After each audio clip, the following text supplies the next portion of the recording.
Olá pessoal, sou Sueli Oliveira, aluna do curso de Licenciatura em Pedagogia pela Universidade Estadual do Maranhão. E este trabalho apresentado é da disciplina da História da Educação Brasileira e hoje eu irei falar um pouco sobre as correntes de pensamento do século XIX e a educação no Brasil.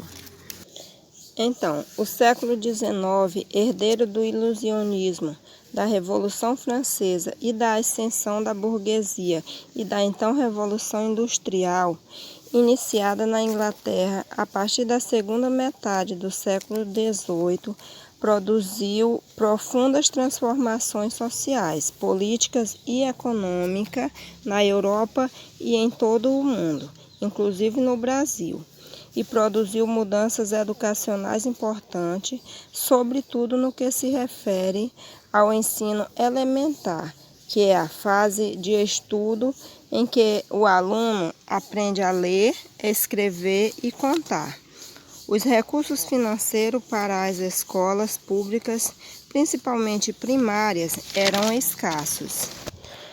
A vinda da família real ou a transferência da corte portuguesa para o Brasil em 1808 foi um fato bastante importante e que produziu mudanças significativas, mas apenas o ensino superior é impulsionado. Dom João cria diferentes cursos com a finalidade de viabilizar a vida dos nobres instalados na nova terra. O ensino superior surge da necessidade de formação de mão de obra qualificada. Ao chegar no Brasil, em 1808, Dom João precisava de profissionais que o ajudassem na reorganização do Estado português. Militares, médicos, funcionários públicos e engenheiros eram os profissionais mais requisitados. Os primeiros sinais de intervenção pública no ensino secundário no Brasil vieram quando foi fundado em 1837, no Rio de Janeiro, o Colégio Dom Pedro II, ficando sob jurisdição da coroa, sendo o único autorizado a realizar exames parcelados para conferir grau de bacharel, indispensável para o acesso aos cursos superiores.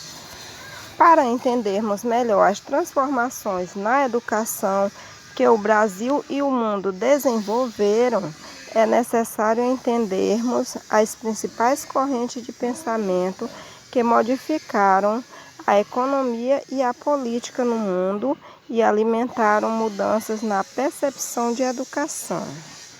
Três correntes ideológicas formam-se de movimentos revolucionários do século XIX. São elas o liberalismo, o nacionalismo e o socialismo. Vamos agora falar um pouquinho sobre cada uma delas. O liberalismo, dominante entre a burguesia industrial, opõe-se ao absolutismo monárquico e à intervenção do Estado na vida econômica. E surgiu no século XVIII para conferir estruturas conceitual ao novo movimento que surgiu com a alta industrialização, iniciada nesse século e consolidada no século seguinte. Os principais teóricos do liberalismo clássico são Adam Smith, Alex de Tocqueville e Benjamin Constant. Quando as primeiras ideias ditas liberais surgiram, ainda no século XVIII, elas vinham de filósofos ingleses como John Locke e os franceses iluministas como Montesquieu e Voltaire. O intuito nessa época era derrubar o antigo regime, a monarquia absolutista, e instituir estados constitucionais de direitos na Europa. Para John Locke, o ser humano possui direitos naturais que são fundamentais: o direito à vida, à liberdade e à propriedade.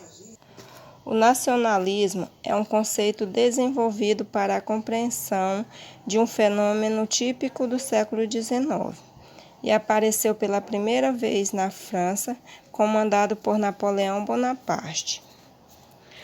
O exército napoleônico foi o primeiro grande exército nacional composto por pessoas que lutavam pela nação francesa e identificavam-se como membros de um só corpo nacional e de uma só pátria.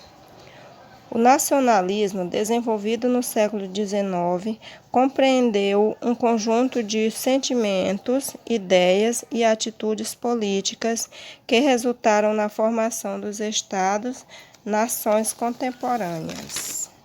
O nacionalismo no Brasil. Os primeiros casos de um forte sentimento nacionalista emergiram no século XIX. A oligarquia colonial branca de origem brasileira desenvolveu sentimentos contra o sistema colonial e manifestou hostilidade às autoridades portuguesas. Havia conspirações locais para se separar de Portugal, já em 1789. Mas a independência do Brasil ocorreu na década de 1820, após a transferência da corte portuguesa para o Brasil, durante as guerras napoleônicas. Socialismo. Principal corrente entre os trabalhadores urbanos, defendiam e lutava pela igualdade social, por reformas econômicas e políticas radicais. O socialismo é um sistema político-econômico, modo de produção ou linha de pensamento criado no século XIX. Surgiu como resposta aos abusos causados pelo liberalismo e capitalismo na altura da Revolução Industrial. Nesta ocasião, muitos trabalhadores, sendo muitos deles crianças, viviam em grande miséria e eram explorados, com horários de trabalho absurdos e sem condições. Os socialistas eram uma sociedade sem classes, onde todas as pessoas tinham as mesmas condições de vida e desenvolvimento, com os mesmos ganhos e despesas, e lutavam pela liberdade de pensamento e pela abolição da separação entre trabalho material e intelectual. Então é isso, pessoal. Aqui eu encerro a minha apresentação. Agradeço a todos pela atenção. Muito obrigada.